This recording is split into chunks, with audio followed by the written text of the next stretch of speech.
everyone, welcome to Acrylic Painting Boot Camp. In today's boot camp class, what we're going to do is we're going to focus on a painting technique called Cubism. Not so much a technique as a movement, actually. So what you need is a mirror and paints, obviously, and I recommend a Sharpie. So a mirror, Sharpie, and then all of your paints, of course. We're going to use lots of color. I'm going to use primarily flat brushes today. So a flat brush looks like this.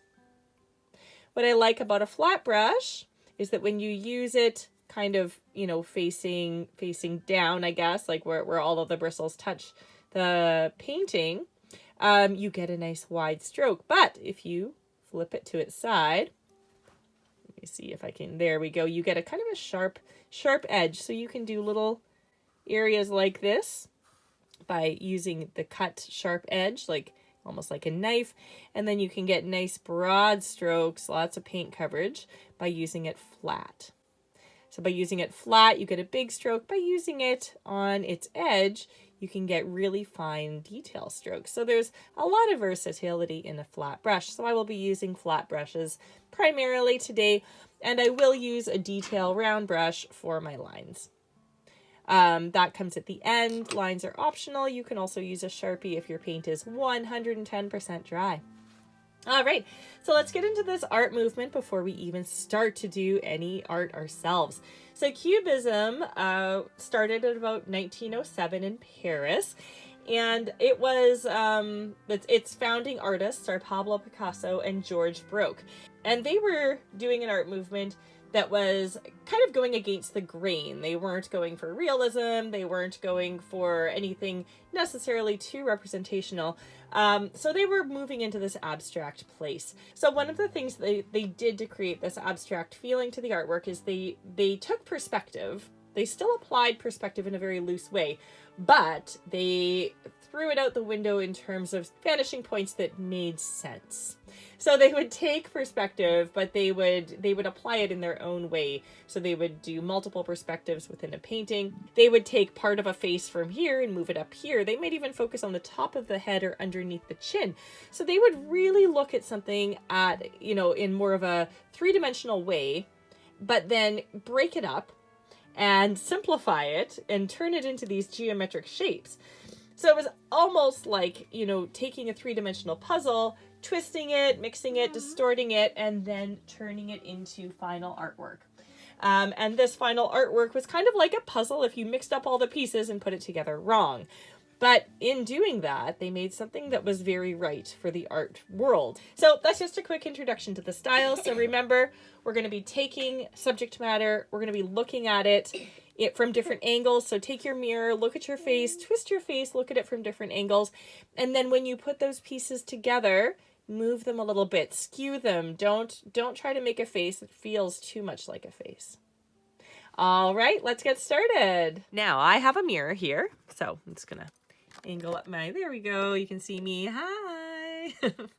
So I am going to be using my mirror today to recreate my own face, but when I'm drawing my face, I am going to break it up. All right, so it's not going to look like I would normally draw my face.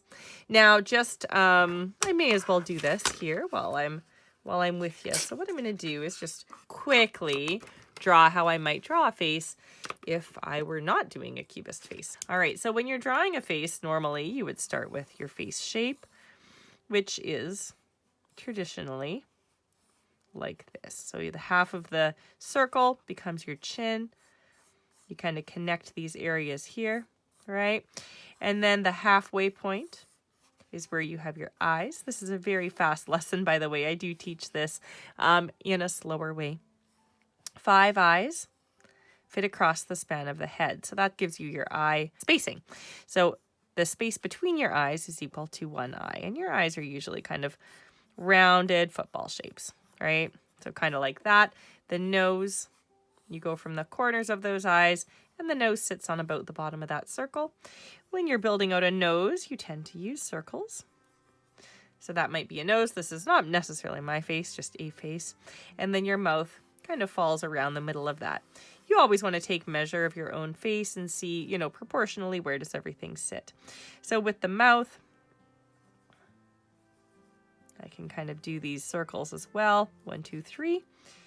And then you use those circles to kind of create your mouth shape. There are many ways to do a mouth, by the way. But this is kind of what a face looks like, right? What we're used to seeing. We have pupils. We'd have our brow in there. Here we go. And then you build out your nose based on those circles. There we go. Got some shading in there. Yeah, so you would erase a bunch of these lines, of course. Your hairline is 1/8 of the way up. And then your ears line up with your eyes. And the base of your nose or mouth, actually. Your ears continue to grow as you get older. So some people actually have very long ears, and some people's ears only go down to the nose. But it usually falls within that area and starts at the eye. A lot bigger than you would think to draw them, though, you know? All right, so that's kind of general proportions of a face. And then you take your hair out. There we go. And then the edges of the mouth actually extend to the beginning of your iris. So it goes out a little bit more. There, kind of like that. So anyway, that's a face proportion, right? This is kind of how you would draw it. Now, I don't expect you to do that. Now, if I were doing this from a cubist perspective, I'm going to use my mirror this time. I may draw my nose. Remember, I like to use those angles. I find it easy to split up. So my nose, maybe I would go sideways. And I'll add in a nostril, and then maybe my nostrils are front-facing nostrils, right? So kind of a nostril shape there. And then my eyes, maybe one of my eyes is going to be like this. And then maybe my other eye. Actually, that's pretty representational of the eye. I'm going to make this one like that. There we go. So maybe those are my eyes. Maybe the edge of my head is here. Maybe my mouth is here. Right, again, just kind of loosely dropping in these shapes. And what else do we have? A chin. Maybe the chin. I'm going to go like this with the chin. Kind of bring the chin over here. Now this feels pretty obscured, so I'm going to kind of add in a secondary nose shape there. Add in some eyebrows. Again, they don't need to line up, right? So maybe the second eyebrow is just like that. Maybe that's the second eyebrow. So what we're doing here is we're kind of starting this little cubist painting adventure. I'm going to draw some hair. And maybe some hair is going to swoop this way as well, right? Not that it would in real life. And maybe we have some hair going that way.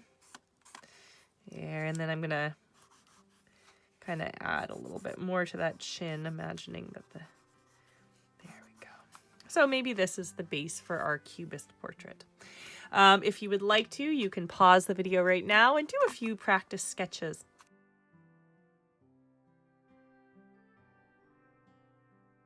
Okay, so now what I'm going to do is draw my portrait. Now, I really enjoyed how that nose kind of was angled like that. So I am going to just angle my nose.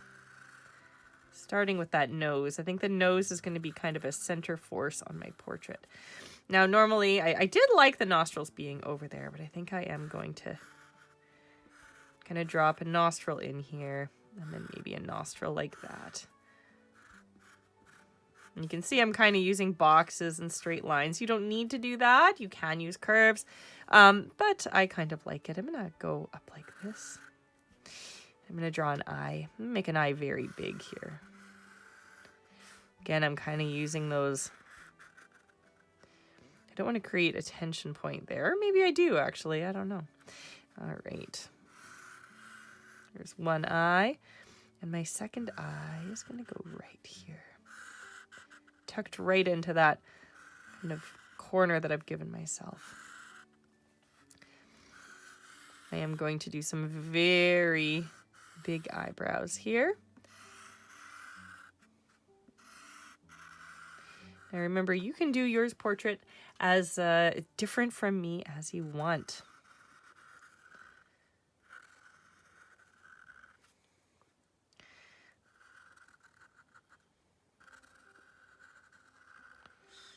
Here we go. I think I'm going to give the eye just a little bit more shapes around those eyes. There we go. Now, I have some wrinkles on my forehead, so I am going to capitalize on those. You may not have these, at least not yet. There we go. So this is my face so far. I'm just going to zoom out. There, sorry, I was a bit too zoomed in there. Now my lips, I do like them kind of crossing here. And I'm going to kind of make them look like they're on a bit backwards. So I'm doing that by making this edge just a little bit smaller. Do a little shadow there that I'm seeing. I have a little bit of a shadow. And then this, I'm going to, I think I'm just going to continue it down. All right, now my chin. I'm going to do the chin going out like a side profile, back, and then up. There we go. So that kind of gives me a side profile. And then for here, I'm going to do a face. Maybe I'll come right back to the lip corner there. There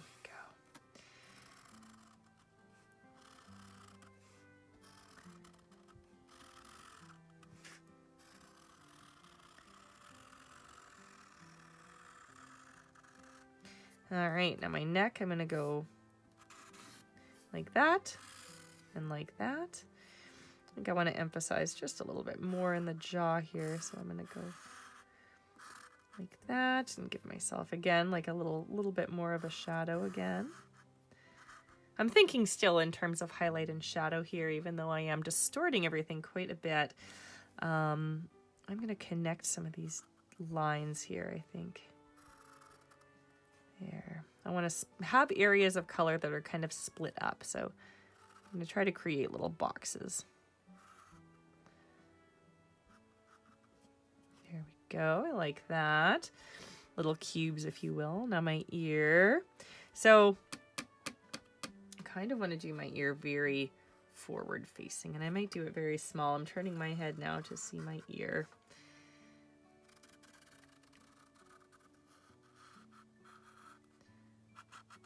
And again, I'm just sticking with the lines. I feel like that gives you kind of a nice cubist feel. And again, you don't need to use lines, but I do think it looks nice. There's that ear.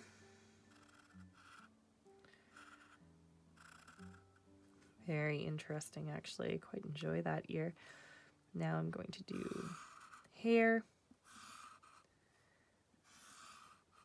You know, sometimes it is easy just to draw what someone else is drawing. So if you're finding this to be quite a challenge for you, you can always just draw what I'm drawing. I don't mind that at all. So this is also hair. Even though it's coming into the forehead space, I'm just looking at it from a different angle. All right, so that hair would not come in that way, but in this picture it is going to. And I'm going to just kind of almost do a starburst pattern there, quite like that. Now I have some emptiness of the forehead. I actually don't mind. I think I am just going to go like this and give myself a bit of a broken looking cheek. You can see I am connecting some lines. This is not necessarily cubism. This is just me as an artist kind of being inspired by my own artwork here, and doing things consistently makes it feel like you did them on purpose, and it's because you did, right? So doing things consistently, like matching up this line with this line, is going to feel stylistically appropriate because you are doing it on purpose. I'm going to go like this as well. Yeah, I like that. Ooh, I like this as a drawing. This is quite fun. All right, I'm going to continue this. I think here I'm going to kind of echo that starbursty energy that I have on the other side, but not for the whole way. I could add a hand or something, but I kind of didn't give myself space for that. But that's totally something you could do.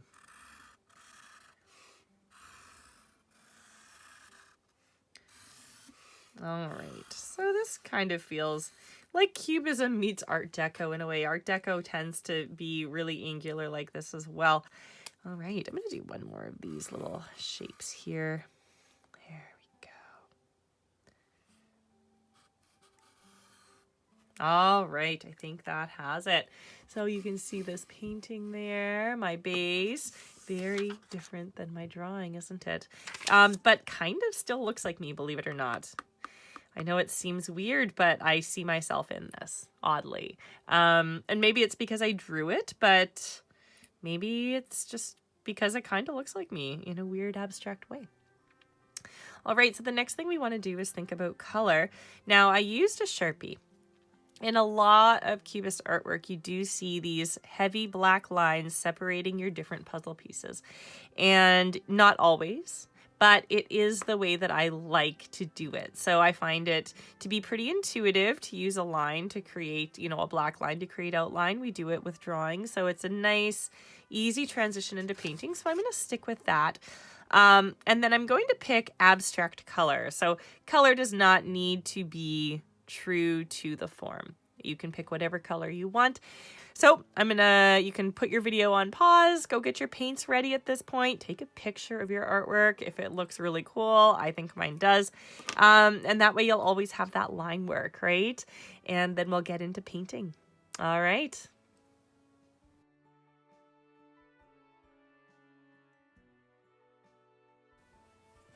Okay, so we are back now, ready to paint. We have our paint colors selected.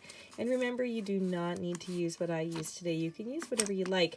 I am going broader with my colors. I actually think I'm going to incorporate a lot of colors.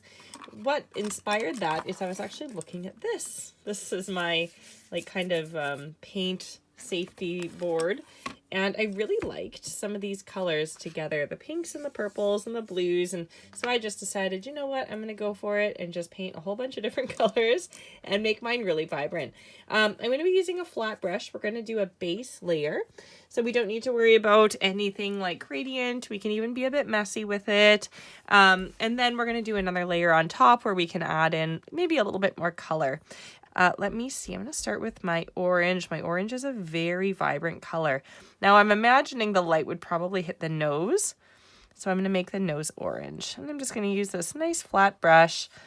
I have these flat edges so I can fill the space.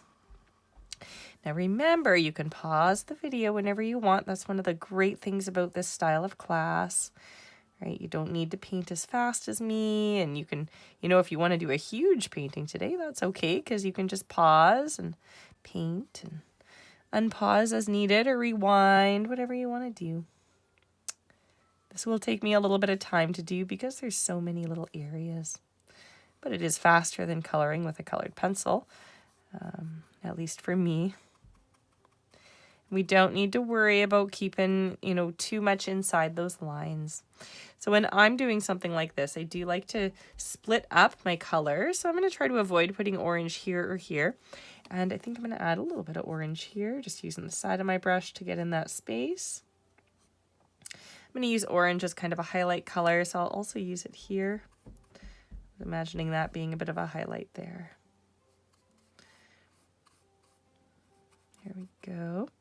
And maybe, where else do I want it?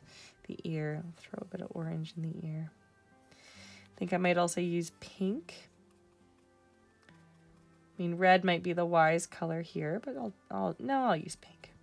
I think red would feel too aggressive. Pink can be another nice highlight color for me. So there's quite a bit of orange in there. My neck is actually pretty flat. I'm going to go in, and I am going to add in, let's see, my neck here. Kind of a shadow right there. My pen's in my mouth, which is making a, there we go, makes my voice sound a bit funny there. I thought my neck was a bit too flat. I didn't have any planes to the neck, so now we have some planes in the neck. All right, and this would be kind of a shadow there, so I think I'll leave that for now. Add a little bit here. And then I'm going to switch to my next color. So I'm spreading out my orange so that my edges aren't meeting up.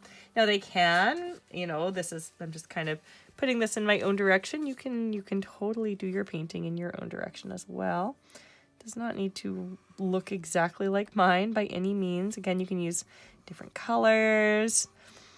Yeah. I do find a flat brush is nice for these kind of blocky spaces, though. The round brush doesn't lay in color quite as quickly.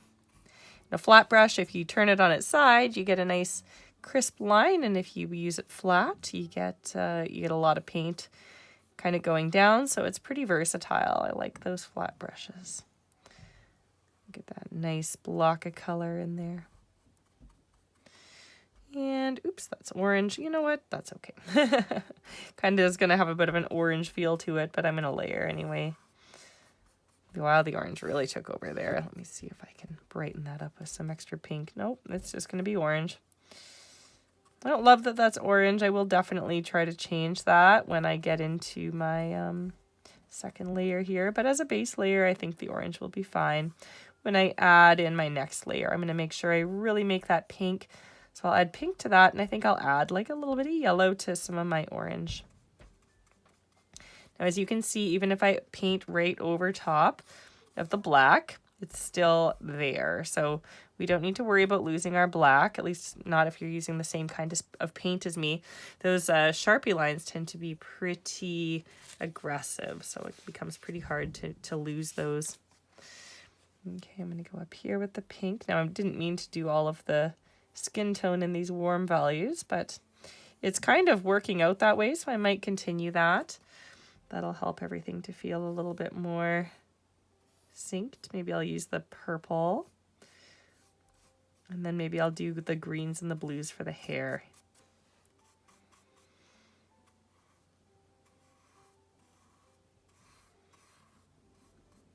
Now my brush is just really laying in orange here, but that's okay. All right, purple time.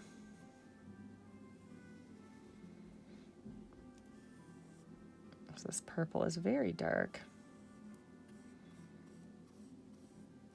But that's what I want. I want my base layer to be quite dark.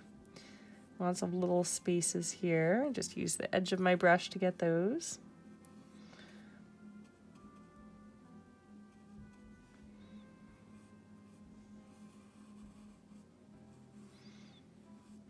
Something interesting about art styles is they're often done sometimes in rebellion of existing art styles. So sometimes artists are just trying to do something different, and so they kind of see what's going on, and then they push things in a new direction.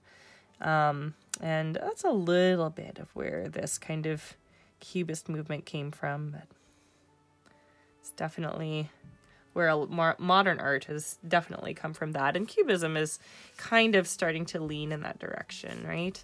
Modern art is always changing because it is modern, so it's hard to pin it down. What is modern, right? Is modern something that was done 10 years ago? Hard to say. In the art world, it could be. But, in the movie world, it wouldn't be, and that's still part of the art world. So modern doesn't necessarily have to be modern. It doesn't have to be something that's done in the last, 10 years. Let's see here. Oops. Have some purple on my brush. That's okay. I'm going to start with my blues here. So I think I'm going to do blues and greens on the outside. So I'm going to use contrast between the warm tones in the face to the cool tones in the background here. Now, the purple is cool, but purple contains red. So even though purple is cool, when it comes to my second layer, as long as I choose kind of a red pop, I can lean it warm. But I may not choose to do that. It wasn't originally my goal to do that, so I might deviate from that just a little bit here. Oops, I think I added purple to my brush by mistake. Oh, I'm making a lot of color mistakes here, but I'm okay with all of that. There we go. So blue is what I meant to do. I'm going to kind of do a stripy look here. So where I've made my color mistakes, what I'll do is just wait for my painting to dry, and then I'll go in and do another layer. No problem. Layering is fun, and it gives you depth, gives your colors a little bit more dimension. All of that stuff is pretty important. I might just fast forward a little bit just because I'm filling in blocks of color right now, and my painting is complicated, and yours might not be quite as complicated. So I don't want you to be waiting for me, so I'm going to fast forward. If you need to pause, you can, but all I'm going to do for the next little while is fill in all of these different areas with blocks of color. Now, something I'm still trying to do is separate my colors, so I don't want two, blue large edges to touch each other, that kind of a thing. I have made a few mistakes where I've put orange beside orange, and I will go in and fix those when the painting is dry. I think the lips, I'm going to go...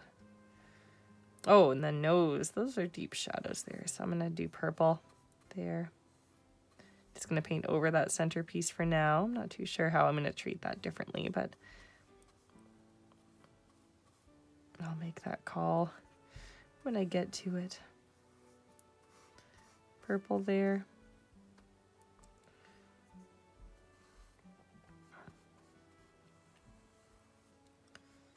Purple there. Actually, I might do some blue in the lips instead of purple. Kind of like the hair. Yeah, I think I will. I think I'm going to switch, and so I'll get in some turquoise into the face. Haven't done my turquoise yet.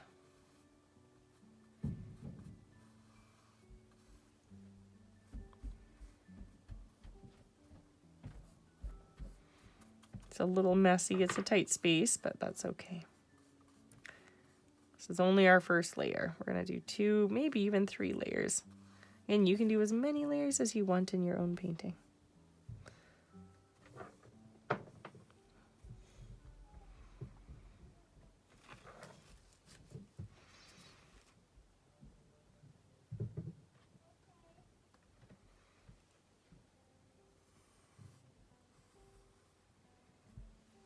Oh no, I wish I did that purple or blue. So I think I'm going to do, I don't have any green yet. I might use, no.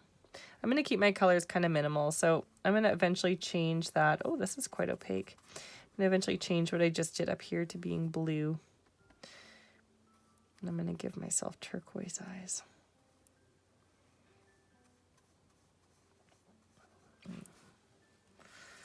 So I might have to go in with a blow dryer here just to fix up a few areas, but I'll wait until I've finished everything else first. So I still have to do turquoise all throughout the rest of the body. I'll do some pink here.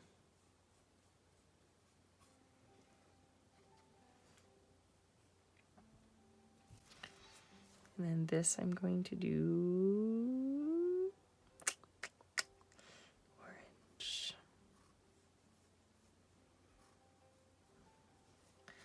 Okay. Now this was supposed to be pink, so I'm just going to go in and see if I can pink it up a little bit here. It's feeling quite orange right now. Let's see if I can go in and just add that bit of pink. Separate my colors a bit better so I don't have too much orange touching. There we go. It's a little better. The pink is a very transparent color, so it's not giving me coverage like I'd look for, but when I go in to brighten it, I'll use a bit of white and I'll try to make that distinction a little bit better. And I'm just going to add a little bit more pink in here as well. Again, the orange kind of took over.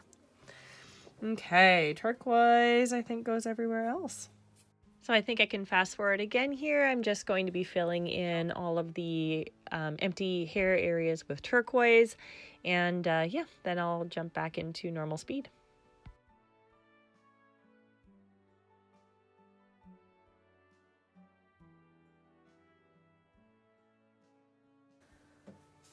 Okay.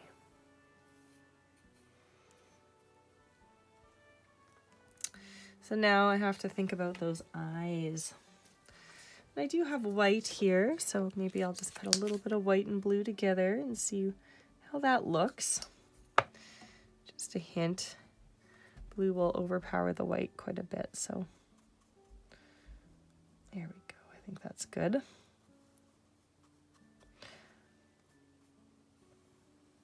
Kind of getting messy here. I probably should be using a different brush. this area isn't curved, so, or isn't straight, so those curves are giving me a little bit more issue with that flat brush. So I just switched to a slightly smaller flat brush. Actually, this one's working very well. It's a nice brush. There we go. So it's kind of gray. So everything is covered. So now what I'm going to do is give it a blow dry, and then it's time to do that second layer.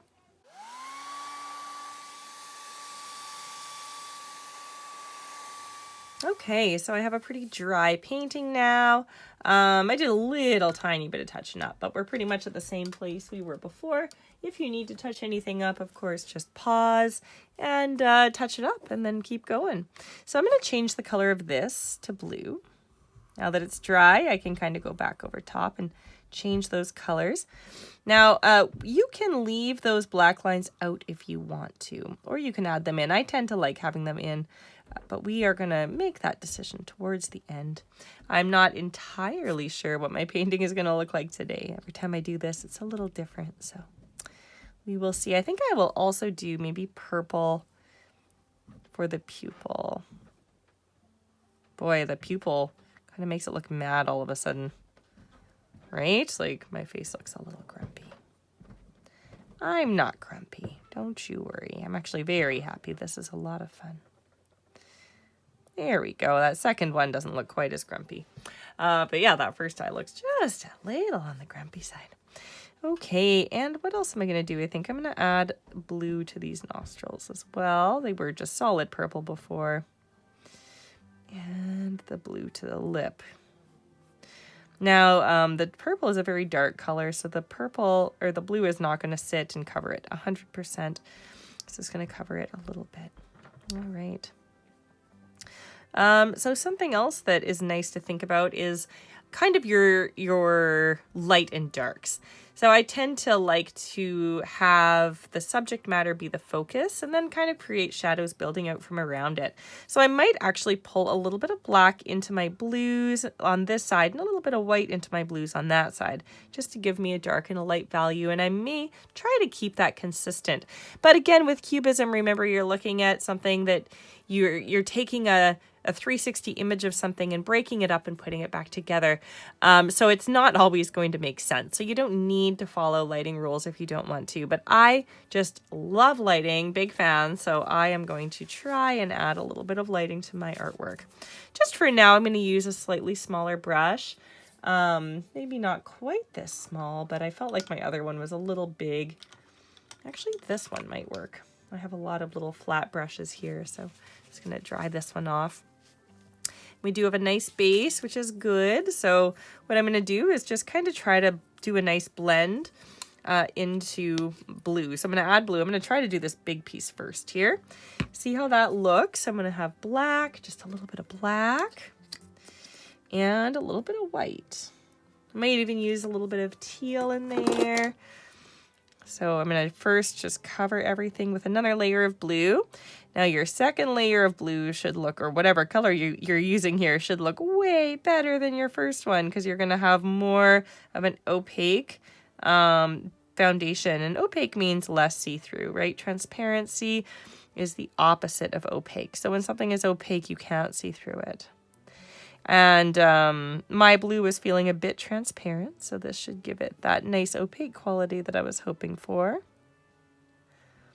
There we go. So now I have a nice solid blue. I'm going to start with the black. I'm just going to put a little bit on my brush, not too much. I'm just going to go around the edge and just kind of gently pull it in.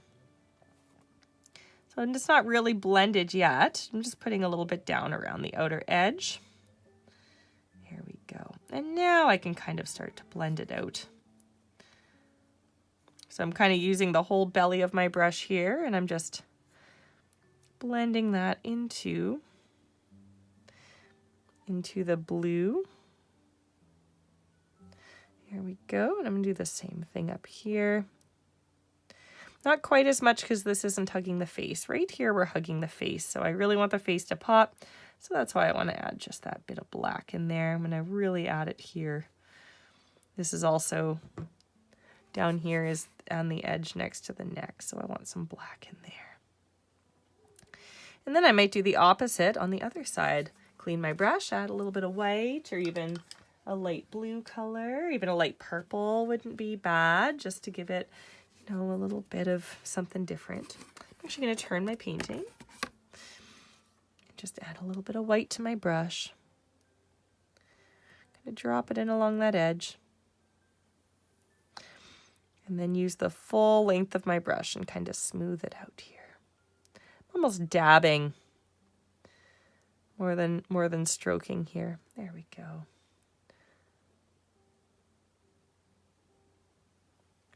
Now I've lost that black edge. That is okay. Again, you don't need it. It's not necessary. So I think that looks kind of nice, right? We have the shadow. We're coming into our highlight. I'll just pull it out just a bit more. You can spend all day blending, so don't get too carried away. I mean, unless you want to, by all means. Who am I to stop you, right? But I love that. I think that looks really good. So I'm going to kind of lean into that shadow highlight here as well. Having a shadow next to a highlight is going to give you a really sharp edge. And that, again, will help it feel kind of fragmented like Cubism is. So leaning into that is probably a good thing. So for this one, I'm going to go put in my pink. I'm just going to work one section at a time here. Moving across the painting. And I might use red for my shadow. Actually, you know, I think I might just, I don't know, either red or black. I'm having trouble deciding. Oops, I got black up there by accident. Blend that out if I can. Yeah, that second layer of pink always looks so much better. So if we were to do this in our first layer, we would have kind of a sloppy looking layer because it would be semi-transparent, right? So by saving it, by doing it now instead of then, turn it sideways again, we're able to get a nice kind of second coating on here. So I'm just going to use that white. I'm just putting it on the tip of my brush. Pull it up the side. And then kind of blend it out. I'm almost just massaging with the belly here.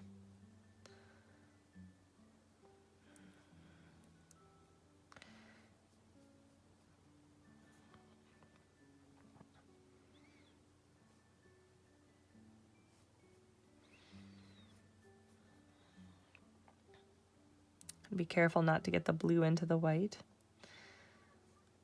There we go.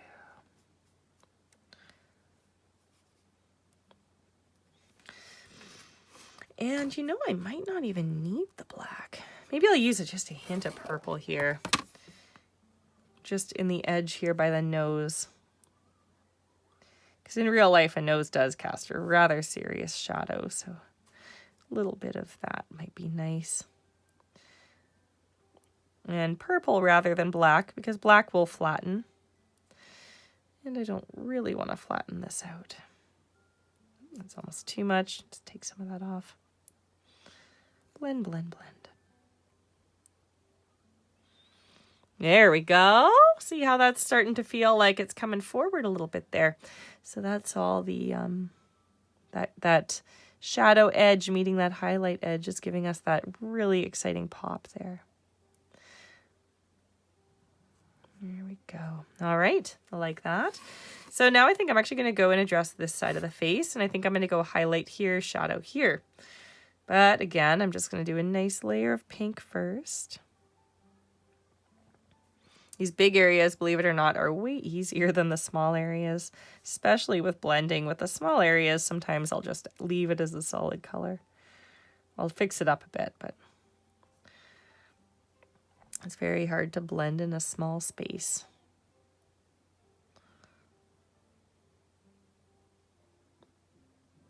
Sometimes in Cubism, you'll even see pattern used as kind of an element.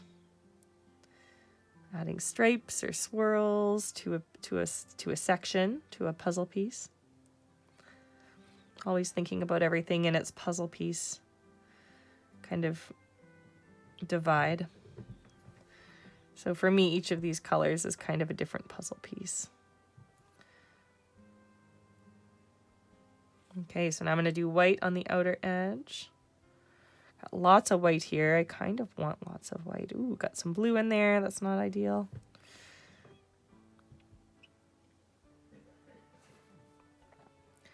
Do a little bit of blending.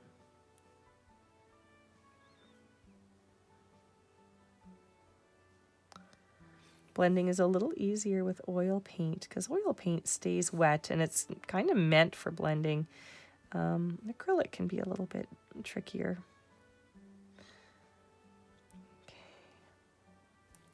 I lost my highlight. I'm going to get some fresh white though because that other white got a little bit blue.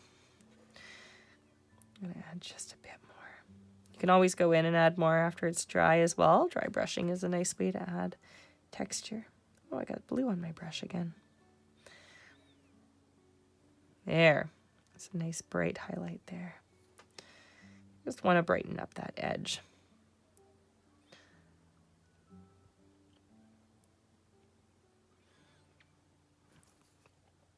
And I'll brighten up the chin, just along the base. And here I think I might actually brighten the top. I might flip it. Here we go. Again, these are very small areas, so there's a little harder to get that total blend in there, but we'll do what we can. All right. Can see that line of the marker in there. I'm going to add some more pink here. Okay, so I'm almost done this section. So then I move on to the next section.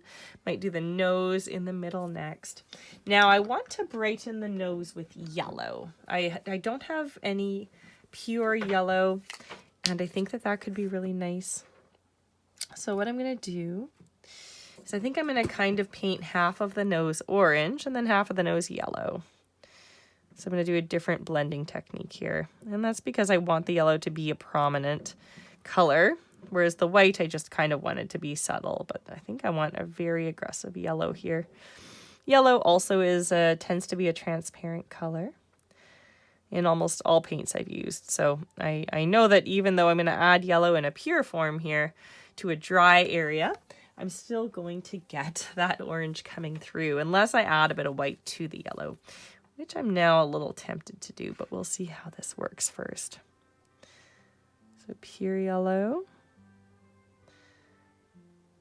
And I'm going to kind of pull it in towards that wet area there, just to get a nice blend. There we go. I like that pure yellow though. See how that pops there? Nice. Actually looks really good there.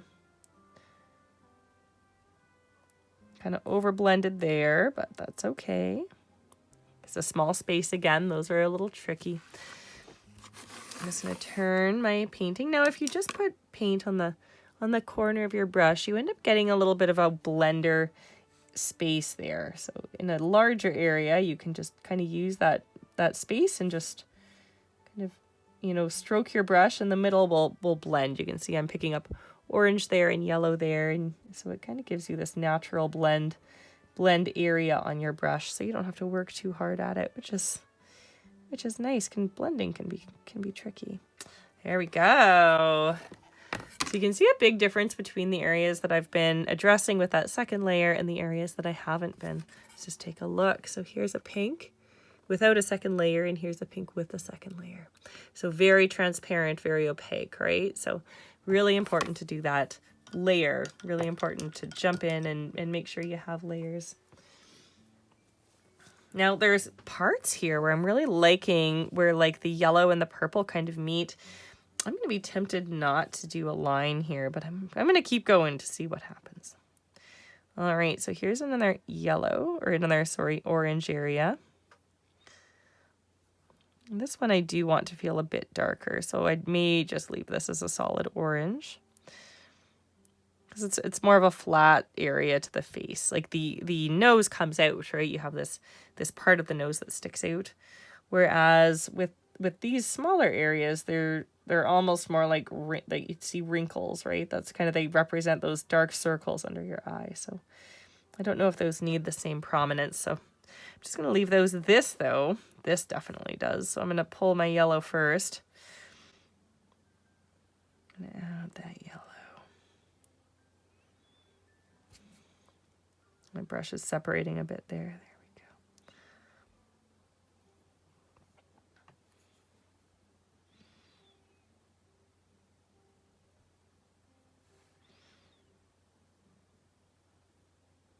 Just pulling it up a little bit there.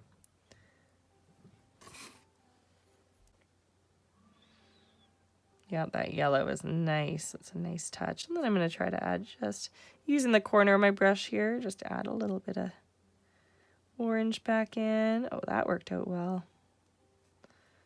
There we go.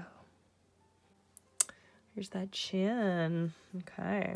Now you can stop and blow dry your painting anytime you want. Anytime, okay? Okay, oh, I put turquoise on my brush. I didn't actually mean to, but since I have it on there, let's go ahead and add it in. Now, turquoise contains yellow, and I am tempted to bring a bit of yellow into this turquoise, and that'll help to separate it from the turquoise in the hair. So what I'm going to do here is bring in that poppy yellow. See how that looks? Again, just on the corner of my brush, and then I'm going to let the corner just run along the edge where I want the highlight to be. Yeah, it really makes it feel green. I'm going to definitely do this in the eyes because I wanted the eyes to have a bit more of a green feel. There. I think that works well. Now I want to highlight in the lips. My lips are blue. They were originally purple, so that's why they look so dark. I painted blue over them, but I want there to be a highlight there. And again, I'm not sure. I kind of want to use pink as the highlight for this one. I think I'm going to put a little bit of pink and a little bit of white on my brush. It's hard to see. There's a little bit of white in there. Maybe I'll do a little bit more white and just kind of, again, just on the corner. And then I'm just going to run it along where I want my highlight to be. And that should kind of give me a beginning of a blend. That didn't blend very well. Well, I'll just be a little more aggressive, I guess, and do it the way I did the first one. Add it in and then just kind of just massage it down. There we go.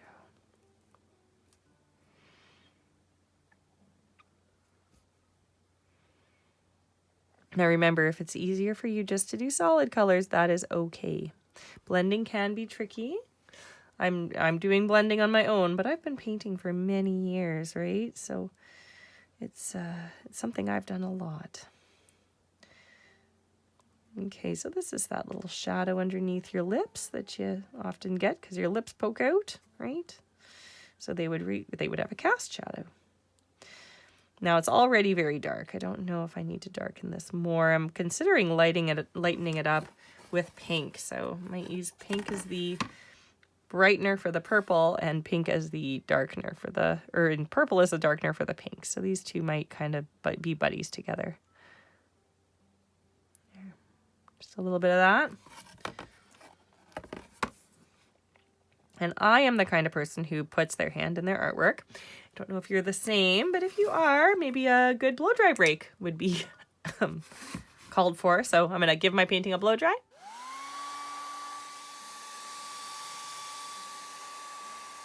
Okay, so my painting is mostly dry. I mean, there might be a few spaces where it's wet. Now, looking at it again, there's some things I'm loving. So I'm loving the contrast here. The dark to light, where those two things meet. So I'm going to really try to push that. That is probably my favorite part of this painting at the moment, is this space right here and also this space right here. So I've kind of done that repeatedly. Now, when I go to this side, I'm going to darken this whole outer edge. And I might actually do that with a wash. I'm going to see how it goes here. Leave these flat, and then I might do that as a wash. But let's keep going here. I'm going to address this. And I think I'm going to do, even though it doesn't make sense, light to dark. Now that doesn't make sense because if you think about the plane of a face, it should be coming out. So this should be a highlight, but remember, we've cut it up. We're putting it back together. Who knows what angle it's at? So I think it's going to be nicer to have contrast here, just like I have here. And that should push the face forward. It will feel awkward, But let's be honest, Cubism is kind of awkward, so that's okay. So light, dark. And I'm going to add my purple first. Again, this is a nice big area, so it's more forgiving.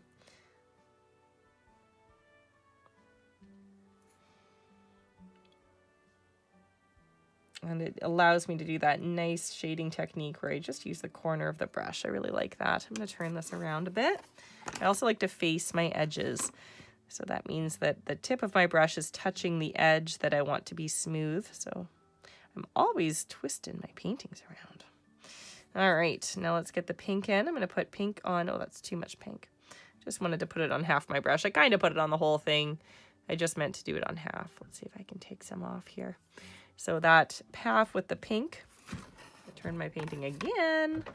I'm going to go like that. There we go. This is better. And see if I can't just blend that out. So I'm using half of my brush as a blender.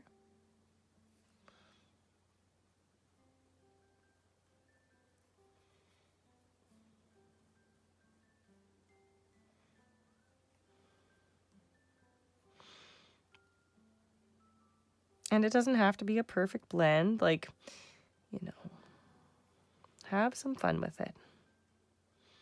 If your colors are kind of messy, that might be really nice. We're not going for representation here. We're just being inspired by an existing style. And that style is often messy, right? So, you know, I'll show you some examples of Cubist paintings here.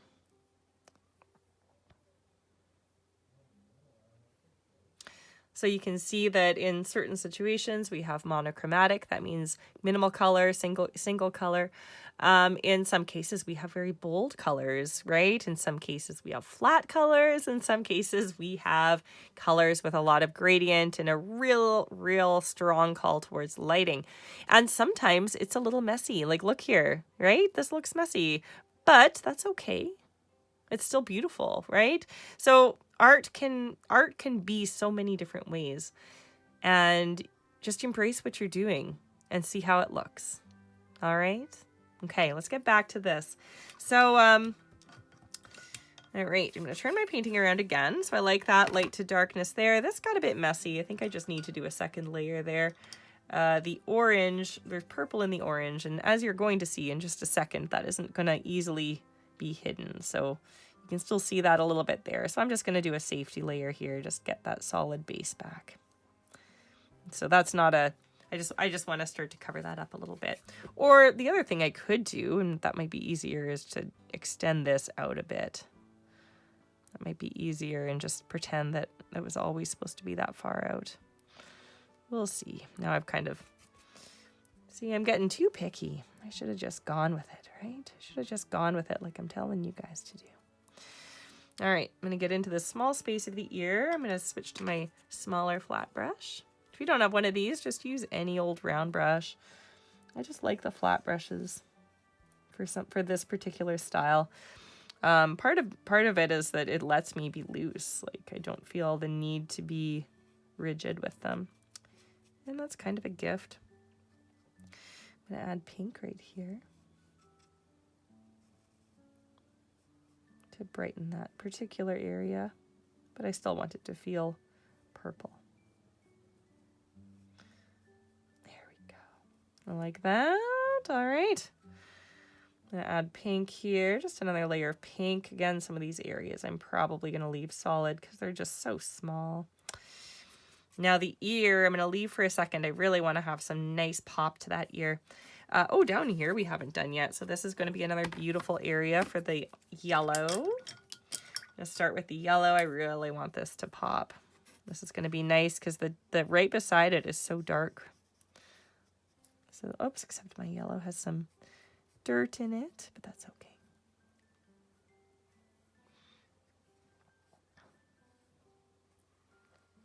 So yellow on one side, orange on the other side, and then I'm just going to kind of blend the two. Nice, easy blend. A little more yellow here. Yeah, I'm glad. Didn't even think of adding yellow in the beginning, but I'm really glad I'm adding it. now. I think it was a really nice decision.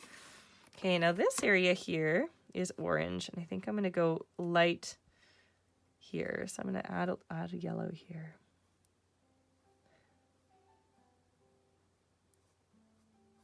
Kind of makes it look extra angry, right? This particular eye is just, there's a lot of aggression here. Again, I am not angry. This is a lot of fun. And I told you that I was going to leave this. I'm totally going to add yellow to it now. I'm just loving the yellow so much. Kind of want to add more and more yellow. So maybe I will. Maybe I'm going to go through and just keep adding yellow because I'm really feeling it. I feel like it's bringing a pop to my painting. There we go. And I wanted to add yellow to those eyes, but I still want it to be turquoise. So I'm going to add in turquoise there and yellow at the bottom. So turquoise is going to kind of be my shadow color. So there would be a cast shadow by the eyelid. And now I'm going to go in with yellow along the base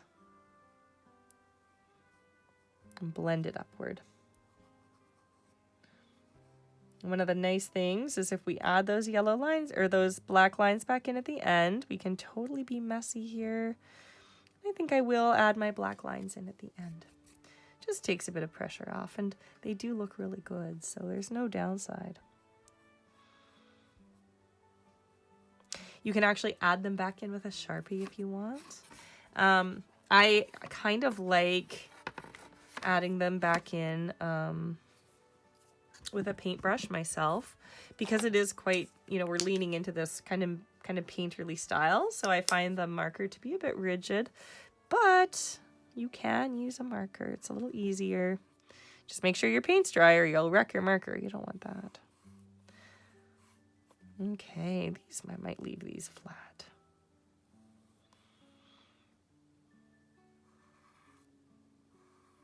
There's such a small space there. So anything that you're leaving flat, that means you're not adding these layers to it.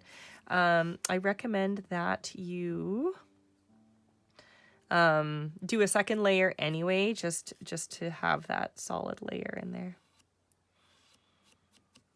So with my white, with my pink, I was adding a bit of white. I'm going to do that here. Just a hint of white there. I'm going to add white to the outer edge here. And then I'm going to add pink to the inside. So I'm starting with white this time. It's going to be nice and bright because there's no pink underneath. So it's going to be really white. And then I'm going to add my pink. And now I'm just using this tiny brush for everything. I mean, it's slower, but I really like the brush. It's also a new brush. It's nothing like a new brush.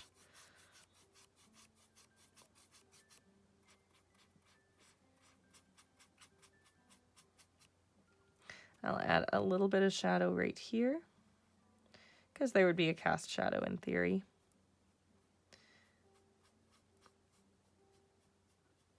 Remember, we're using purple for our shadow. A little bit there too. There we go. And this I think I'm going to leave solid, but I still need a second layer of purple there. So I'm just going to go in and purple that up. It's feeling a bit flat. I might add some other color later. All right, now for the nose. So these are in shadow. I'm going to go to here first. So what I'm doing here is just talking through my thinking, hoping that it helps you with your thinking, but you are on your own artistic journey here. I do hope you send me pictures. Please send me pictures, because it is so exciting to see what you do, especially when there's so much creative freedom like this. I love classes where you get to just do what you want. I love it. And I mean, sure, we're doing a style and we're learning about a style, but there's so much freedom within this style. And just adding a bit of a highlight here, just so that separates more. Yeah, there's just so much you can do. I want to see what you decide to do. Okay.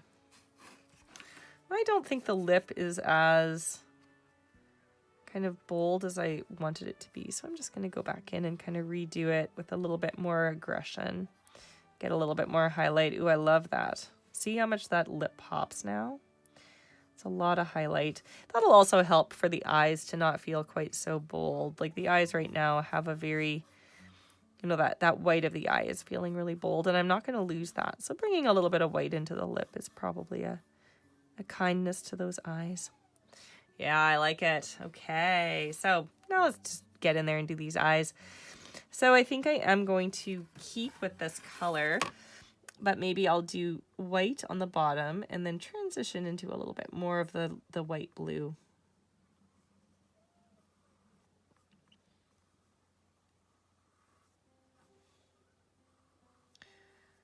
It's okay to use white in paintings. If you're going to use white, do paint it in though, so I can tell the difference between someone who's painted white in and somebody who's left the canvas white. It might seem like it makes sense to leave the canvas white, but it does make a difference. You can tell texturally, you can tell.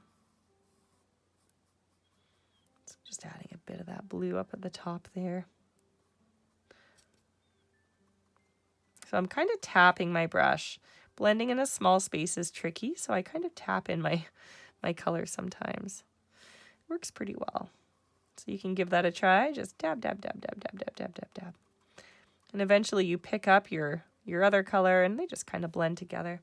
There we go. That looks pretty good. Might do that in the eye. I feel like the eye needs a bit of shadow, so I'm going to throw just a hint of blue at the top. I don't want too much though, because we do have the blue just above it. Blend those out.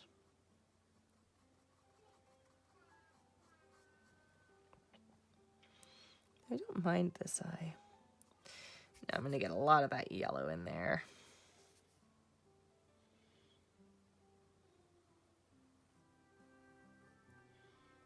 Tap, tap, tap, tap, tap, tap, tap, tap, tap, tap, tap. See how well that works? You kind of need a stiff brush to do this, not a really tiny brush. Those really tiny brushes can be tricky. So that was a nice tap, tap, tap. Yeah, this might even be a good way to blend in general. If you're having trouble doing the strokes, the tap is a good way to go. I do a lot of tapping. I call this stamping when I'm trying to achieve different textures. Works really well for trees. If you've painted with me before, you've probably done stamping because I teach it regularly. All right, so I got a little bit messy in there, but I think that was purple. Yes, it was. I'm just going to do one more layer here just to clean that up. Tempted to add a highlight, but I'm also not too worried about it. I think a highlight might be too distracting here, like a little white highlight. But you can add one to your painting if you want.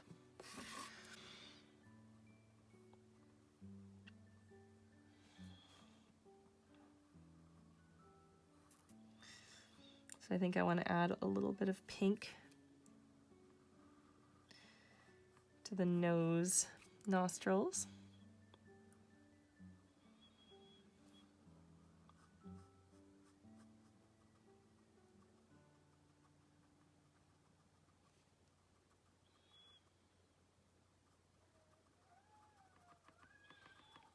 Tap, tap, tap, tap. Again, good way to blend. There. And I don't know what I'm going to do with the inside. You know, maybe I'm just going to tap right over it. And then I might just draw it in with black, maybe. Yeah, not too sure. Okay, so I haven't done too much with the outside. These little areas up here could use some attention. I'm flipping my painting upside down, so I'm closer to them. For now, I'm just going to go ahead and fill them in with a second layer of purple so that they don't feel quite so choppy. Okay, and then this is pink, pink, pink, pink. All right, so I'm going to do the same kind of thing where I have the white and then the pink. So I better make sure my brush is good and clean here. Don't want any purple creeping into that pink. I'm going to do white. And this time I'm just going to start with the white. I've been finding the white's getting a little bit hidden. So by starting with the white, I think I'll be able to preserve it. White. Actually, that looks really good. Oh man, that's a pretty easy way to do it. Just dry brush in there. Well, when I'm doing my finishing touches, I think I'll just use a dry brush.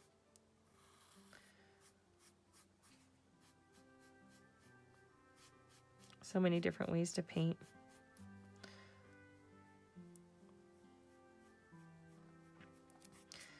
Now I'm just gonna blend that down.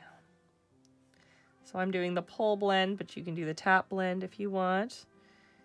Tap, tap, tap, tap, tap, tap, tap, tap, tap. Here we go.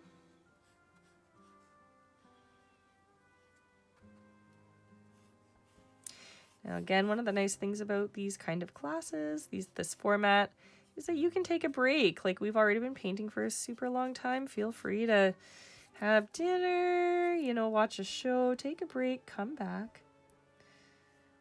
Saves your blow dryer some work because then you can let your painting dry. There we go.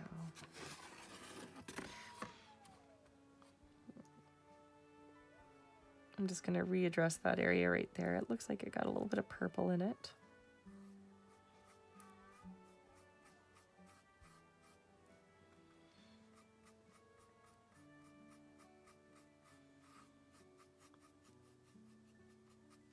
We did get purple in it. That was intentional.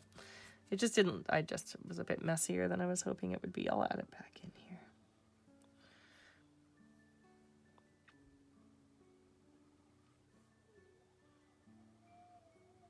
There we go. That's a bit better.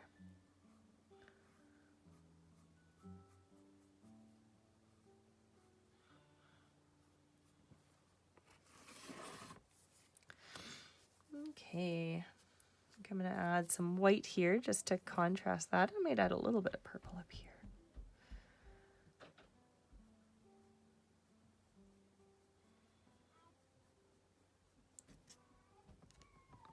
I'll do the tapping technique.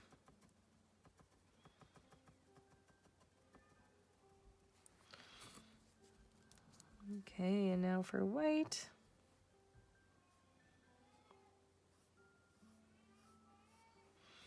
Into pink.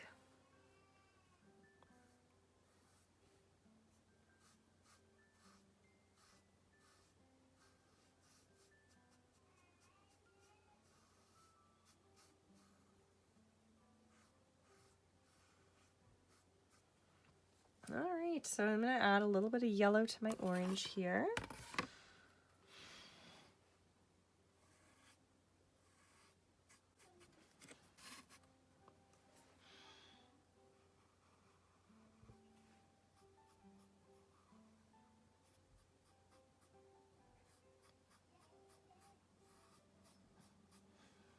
Now just a bit of orange along the back side. Blend those two together.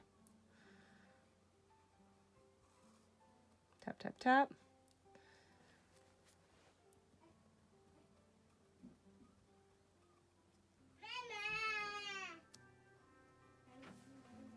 And this is pink here. Highlight on this side. I'm going to match the lighting from here.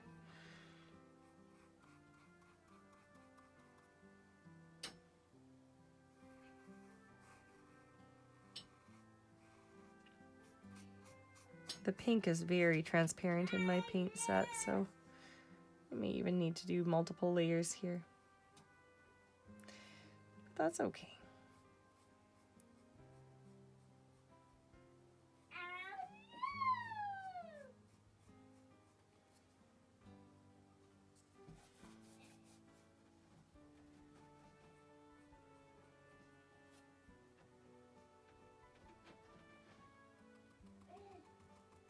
I'll do some tapping. There we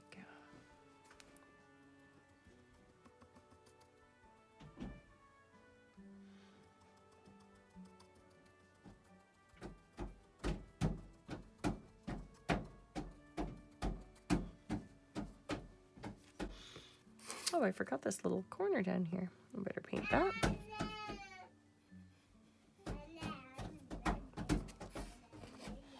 All right, so we're starting to get some nice depth here in the face. And then for the outside, I mean, I could just keep it flat, but I don't really want to. I'm gonna add the blue here. I think I will keep this flat. So I'm gonna be almost taken over by the black anyway, because it's a pretty small space. But I do need that second layer because my first layer is semi-transparent. There we go. All right, I'm going to start to address the outside now. So this I want to have black and blue here.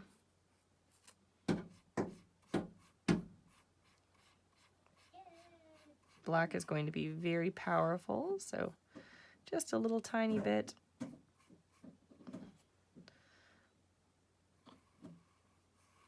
I'll pull it in like that. There we go. Okay, now the teal, again, tempting to keep it flat here.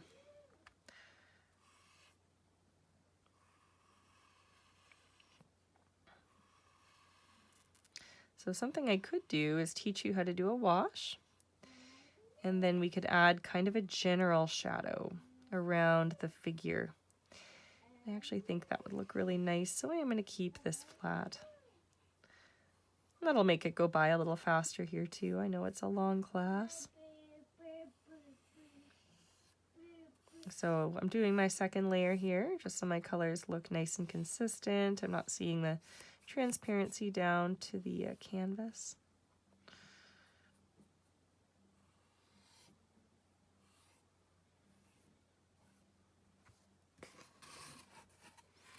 Now, did I do this? I didn't address the base lip. I do want to add yellow to this one.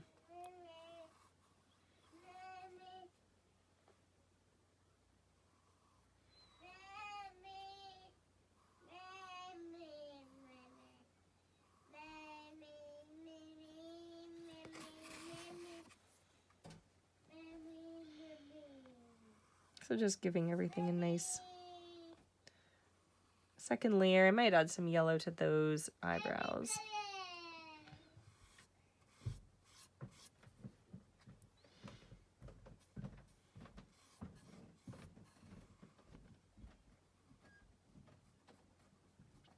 This style of painting, I think, would make a really nice personalized present for someone. Give them an abstract painting of themselves. Like, you know, the nice thing about an abstract painting is it takes a bit of pressure off, right? Like Cubism, I kind of put it in the abstract category because it's not supposed to be representational.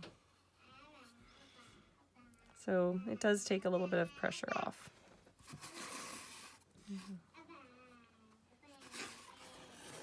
And I don't think it's very common for people to, like, think to do an abstract painting for someone. So I think it's a little bit more unexpected too. And if you're doing a painting for someone, you can really make it about them. Like, you know, I could have added paintbrushes to my picture. You know, maybe you have someone who loves dogs. You could add a dog. You can really make it so that it's special to that person, unique to that person. I guess all art you can do that with. But with abstract or with cubism, you can just, you know, it doesn't have to follow any conventional rules. So, you know, you can have whatever you want in there.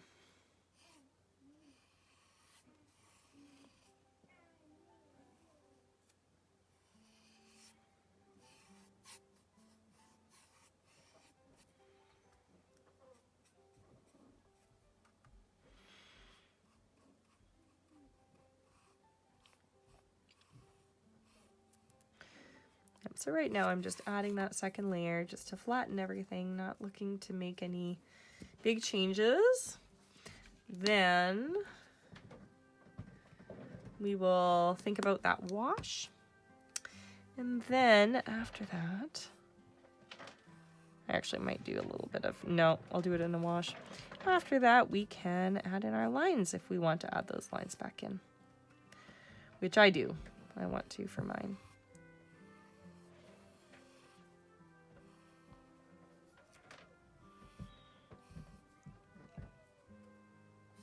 But you don't need to. You can do whatever you like.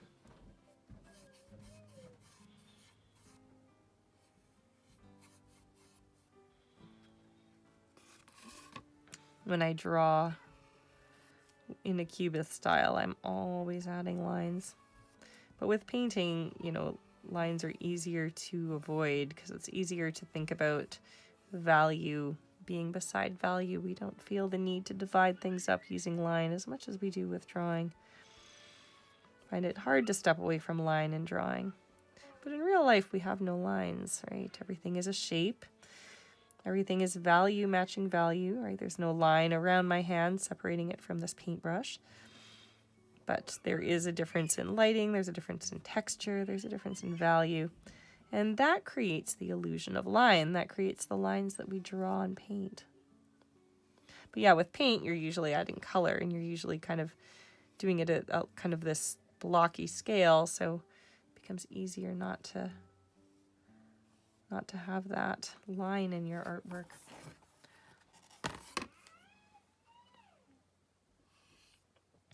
So I'm getting close to being done here. I think what I'll do is just fast forward through the last few bits. I'm just going to be doing my second layer of flat color, so I'm not doing anything too exciting here. And that'll help us get to the more exciting part of our video. So here we go.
Okay, time to blow dry.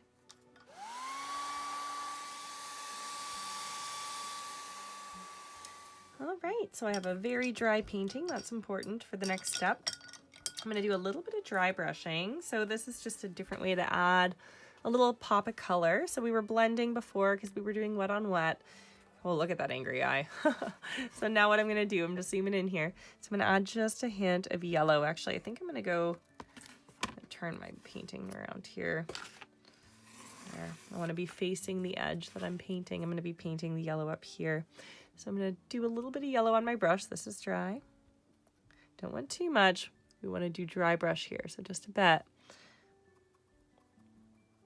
And I'm just going to kind of add it in.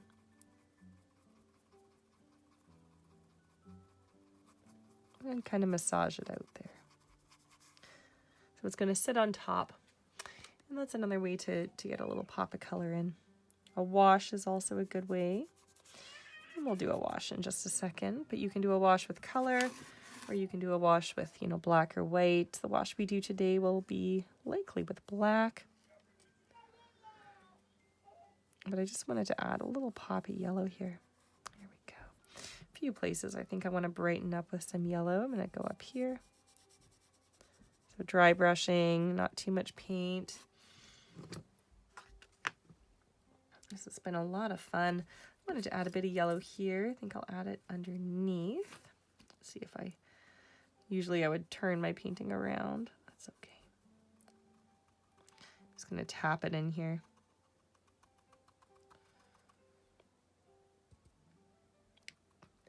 Oh, sorry, you can't see what I'm doing. There we go. Tap, tap, tap, tap, tap. Tapping it in.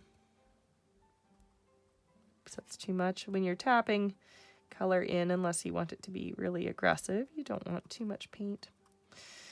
All right, now I love the yellow so much on the nose. I think I'm going to try to pull just a bit more in. So I'm turning my painting around. I'm just going to dry brush this in.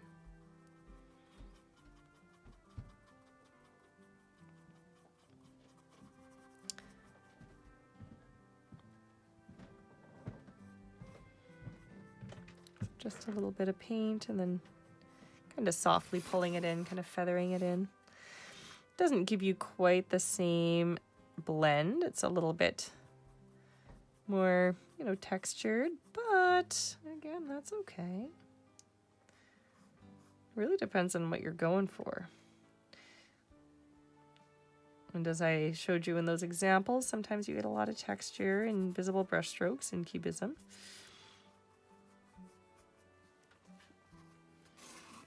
So, but this is a nice way to get those little touches of brightness. I like to do both because then you get your nice base with your blend, and then you can add just a hint of brightness with the second layer here. I'm going to add some to the ear. Now the ear is such a small space, so I didn't want to address it with the wet paint, but oops, got a little outside my border there. Dry brush that in. Just that hint of yellow. I think I'm going to tap it along the outer edge. I do want it to be quite aggressive here. I want this ear to feel like it's coming forward off the rest of the face. I don't want it to feel like it's on the same plane. It's a very like straightforward looking ear, you know, from the way the cheek is, you would only see a little sliver of ear. So it is already breaking the form, like the plane. It has that cubist kind of puzzle piece feel, but I want it to be even more aggressive. So that's why I'm bringing so much yellow into it. I want it to feel like it's almost in front of the face, like it's in the foreground of the face. That and the nose, they just really come forward for me. Okay, that's looking pretty good. So I am going to do one more wash, and then one more blow dry because it needs to be 100% dry, and then I'm going to add a wash. And the wash is going to give me just a little bit of depth in the outside area of the head, and then we're going to add our lines and we'll be done.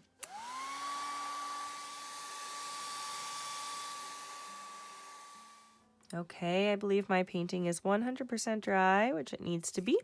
So a wash, we're going to talk about a wash really quickly here. A wash is a watered down amount of paint. So you might want to get a separate container here. I'm trying to see what I have. I always use these yogurt containers. This is all dry here, so I can add a little bit of water from my there we go, from my cleaning brush thing. It's dirty water, but that doesn't really matter. And then I'm actually going to add purple and a little bit of black here. Here we go. So I don't want it to be too flat. So this is kind of purple and black together. So I have a very watery paint. It's about the consistency of cream. And you do want clean water here because you can affect this. So here it is, nice and watery. You can affect this while it's on the painting, but you do want clean water. So my water is not too dirty, but if your water is super dirty, you might want to give it a little bit of a freshen up here. So feel free to pause and freshen up your water. So now I have a transparent kind of watery paint, and this is going to act as a shadow. So what I'm going to do is I'm going to add it in where I want some shadow. You can see through it. This is why I like it. You can see through it. Now before this dries, I need to soften the edge. So I'm going to clean off my brush. And then you go in with your clean water. Mine is not super clean, and you can kind of soften that edge. Like watercolor. If you've ever used watercolor, this is actually a watercolor technique. Now I don't mind this getting a bit muddy. And actually, I think I do need to add a little bit of black. I don't think the shadow is popping quite enough, so I'm going to go in with some black and just try to blend it here. I know I have black outlines coming up, so I'm not too worried. Now I'm going to clean and try to blend that into the wash. Just using my whole brush here. You can see I'm using the whole thing. There we go. So the wash is basically very wet paint. So you can see I created a nice little gradient shadow there.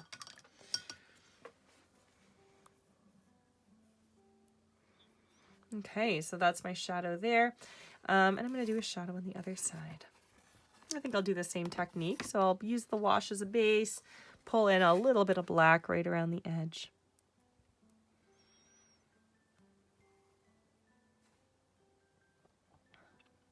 I'm actually just going to pull this wash all the way out. A little bit of black here before it dries. Just on the corner of my brush. You don't have to do it this detailed. I'm getting a little carried away. Oh yeah, look at that. Really needed it there, didn't it?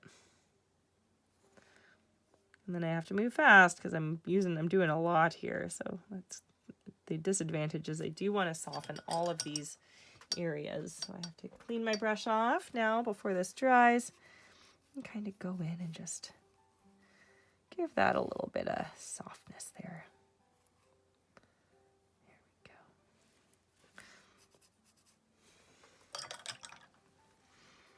It's going to add water all over. Acrylic paint, once it's dry, you don't have to worry about it reactivating like you do with watercolor. But if it's still wet, you are going to have problems. So try and make sure, for sure, that it's dry before you do a wash. Just going to try to bring that in. Really like the shadow up here. I'm actually going to go in with some black here. Just really deep in this part. I feel like this part here needs a lot of shadow. Okay, it's still a wash though, so it's still watery, it's still transparent. Doing my dabbing technique there for the blending. All right, so that adds just a lot of depth really quickly. So that's another way that you can add those highlights and shadows. You can even do it with white. If you want to add some highlights, you can go in with white and do the same thing. Add a little bit of shadow here using the wash. And the black.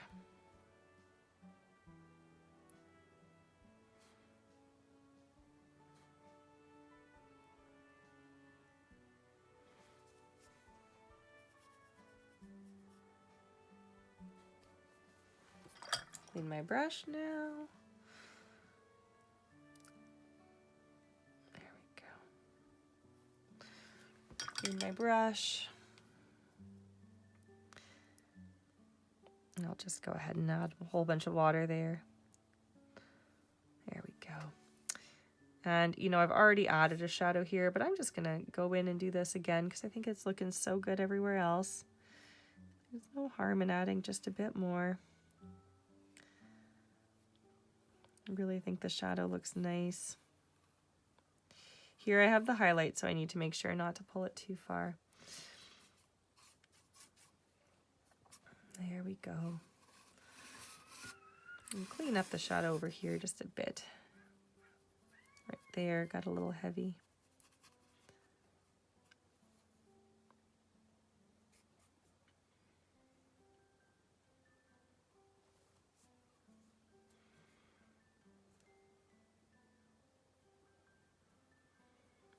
Okay, so I think that looks pretty great, actually. Oh, you know, I'm going to add just a hint up here. Almost done right here. Shoop, like that.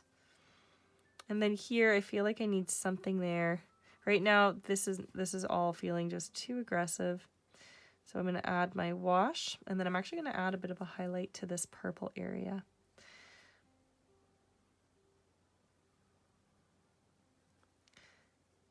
Kind of bring that out a bit. Clean my brush. There we go. Okay, and I do want I think I need to brighten up that purple. Right now, this area here is feeling like there's two dark pieces coming together, and I just want there to be a little bit more of a difference there. So I'm going to add a bit of pink here. I'll just do it with a dry brush. And I'll do a little bit of pink here. I'm just dry brushing it. I might have to add a bit of purple back in. I think I got a little bit too carried away there. Just add a hint of purple back in. So now it becomes a blend. Once you add that other color in there, you start to blend again, right? Dry brushes, just dry canvas, dry, not too much paint, but then once you start to mix, once you add in your layers of paint, you know what? I'm going to add a little bit there too. But yeah, once you add a second color, then it's more of a wet brush because you have multiple paints. And ooh, I like that. Yes. It doesn't help it look any less angry. That's okay. And I think I am going to add just a hint more here as well.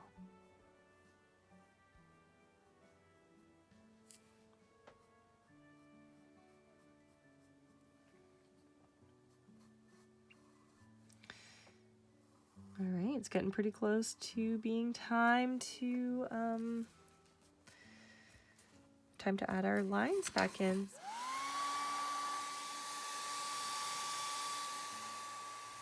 Okay, so we're going to use black. Now, if your painting is super dry, you blow dried it again, you let it sit overnight, you can totally use marker for this. If you use marker on paint, you will wreck your marker. So just be extra careful that it is dry. I'm going to use a paintbrush. This is probably a 0, like hard to tell. Any kind of 0 brush is good. You can get a 0, 00, 000, all the way up. Like this is a 12-0. I have a 20-0.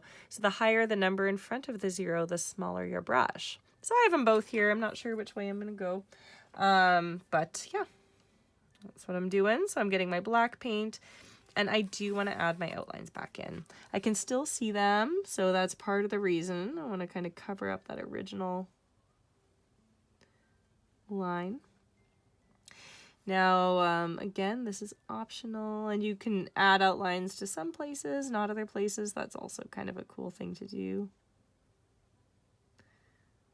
But I don't feel like my artwork is clean enough today to avoid adding them back in, so I'm going to go ahead and add them back in.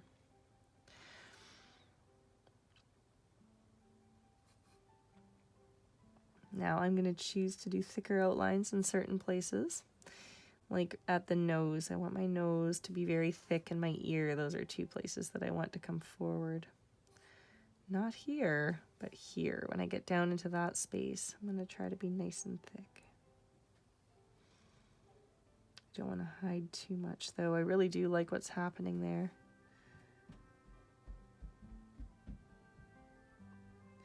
Now to get a nice thin line, you're just going to use the very tip of your brush. To get a thick line, you're going to press your brush down a little bit.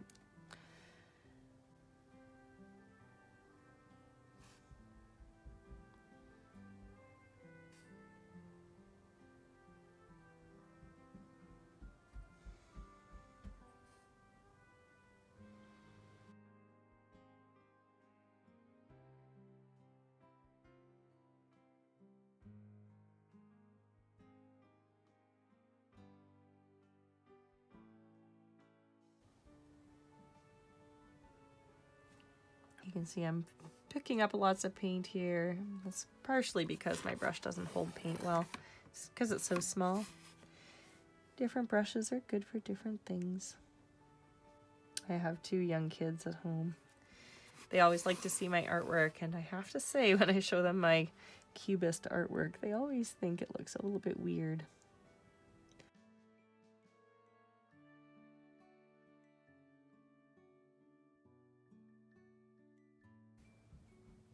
Alright, I think I'm going to switch to that other brush. This one's getting a little worn, like the bristles are starting to be a little hard to manage, and that can happen. Ooh, you know this one's got a nice, like I'm still getting a pretty thick line because I'm pressing down, but my control is better. It's longer, so I'm holding the paint better. So this, I think, was a better choice. I should have used it right from the beginning, but you never know. You just use whatever you have at home today. When you paint a little bit more, you can start to ask for these brushes, right? The ones that are sold individually rather than the ones in the packs. So getting close to being done here. I think I might fast forward through the last little bit. I'm sure you're busy painting. I'm just going to be, you know, going over my outlines here, so I don't think there's too much more, you know, in other than that. But when I'm done with my outlines, we'll see. Maybe I'll see something else to do. But yeah, I'll fast forward just so the video is a little shorter for you. Please do pause if need be.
There we go.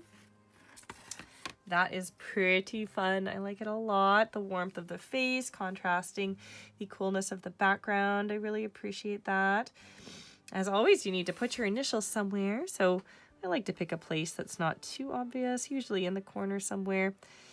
I feel like my whole name is pretty long. Kendra Malcolm's a long name, so KM is a good compromise. Please do send me your artwork when it's finished. It brings me joy, and I just really love seeing how these interesting abstract paintings turn out. Well, you know what I'm going to do? One last thing here.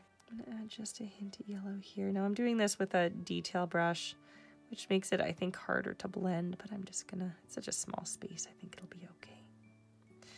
Could fuss forever with a painting, eh? Just always going in, fussing away. Okay, that does it. I hope you enjoyed our class. I can't wait to see your artwork, and I'll paint with you next time. Thank you so much. Bye.